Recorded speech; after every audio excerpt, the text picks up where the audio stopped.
যিসকলৰ সাহস একেবাৰে কম প্লিজ তেওঁলোকে আজি ভিডিঅ'টো কেতিয়াও নাচাব। কেনেকৈ ইমান সুন্দৰ সুঠাম ল'ৰাটোৰ দুটা ভৰি ট্ৰেইনে বিচ্ছিন্ন কৰি দিলে আজি তাৰ শিহৰণকাৰী বৰ্ণনা মই দিবলৈ ওলাইছোঁ। টকা পইচাৰে আমি বহুত ধনী ব্যক্তি নহয়, কিন্তু জুবিন দা, মিষ্টাৰ বিটু, সময় গগৈৰ দৰে মানৱ দৰ্দী লোকৰ আদৰ্শৰে জীয়াব বিচাৰিছোঁ। আহকচোন ভিডিঅ'টো ঘৰৰ পৰাই আৰম্ভ কৰোঁ। গতানুগতিক জীৱন, প্ৰত্যেকেই ৰাতিপুৱাই নিজৰ নিজৰ কামখিনি এনেকৈ চম্ভালি লওঁ। আৰু এইফালে আমাৰ বিউটিচিয়ান, তেওঁ লাগি গৈছে নিজৰ কামত। বাকী এয়া মুনুৱে ৰন্ধা বঢ়া কৰাত ব্যস্ত। ভিডিঅ'টো আছিলে দেওবাৰৰ, ময়ো বজাৰখিনি কৰি আনিলোগৈ। ট্ৰেইনেৰে কটাৰ পাছত দুটা ভৰিৰ পৰা কিমান ব্লাড যাব পাৰে ভাবকচোন। তেজটো একদম কমি গ'ল। আজি এসপ্তাহে তাক তেজ দি থকা হৈছে।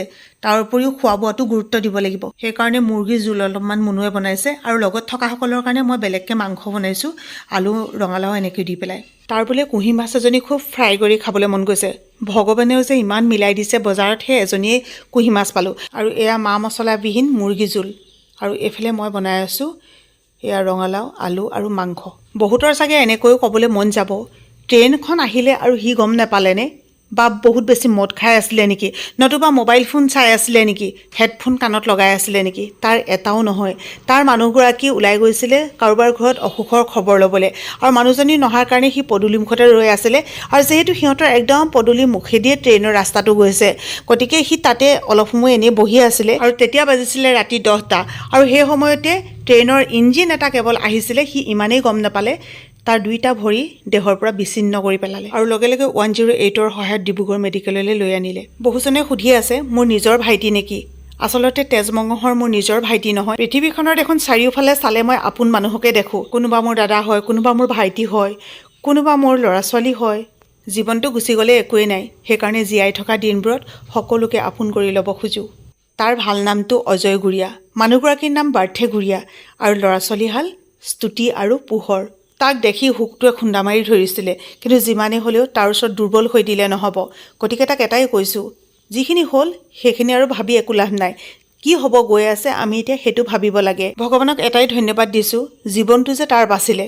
জন্মগতভাৱে হয়তো বহুতে ভৰি নহাকৈও জন্ম লৈছে, কিন্তু তেওঁলোকক ভগৱানে সেই শক্তি দিছে, তেওঁলোকে তেনেকৈয়ে চলে। কিন্তু জীৱনৰ এই বয়সত যেতিয়া দুটা ভৰি হেৰুৱাই পেলায়, ভাবক আপোনালোকে সেই সময়ত মানুহৰ মানসিক অৱস্থাটো কেনেকুৱা হ'ব পাৰে। কিন্তু সিহঁতি সঁচাকৈ বহুত সাহসী।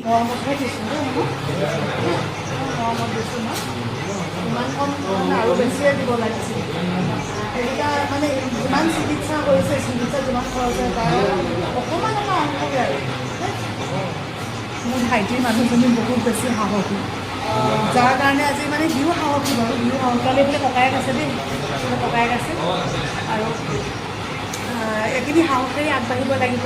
যিখিনি হ'ব সেইখিনিতো কৰিব, সেইখিনি ভাবি লাভ নাই। এতিয়া ইয়াৰ পিছত কি হ'ব আমি সেইটো চিন্তা কৰিব লাগিব, হয় নাই? আপোনালোকে আশীৰ্বাদ কৰিব, বহুতে আশীৰ্বাদ কৰিছে। আপোনালোকক সঁচাকৈ অন্তৰৰ পৰা বহুত বেছি ধন্যবাদ। এতিয়া সোনকালে যাতে ভাল হৈ আমি ইয়াৰ পৰা ঘৰলৈ যাব পাৰোঁ, তেতিয়া আপোনালোকে আশীৰ্বাদ কৰিব।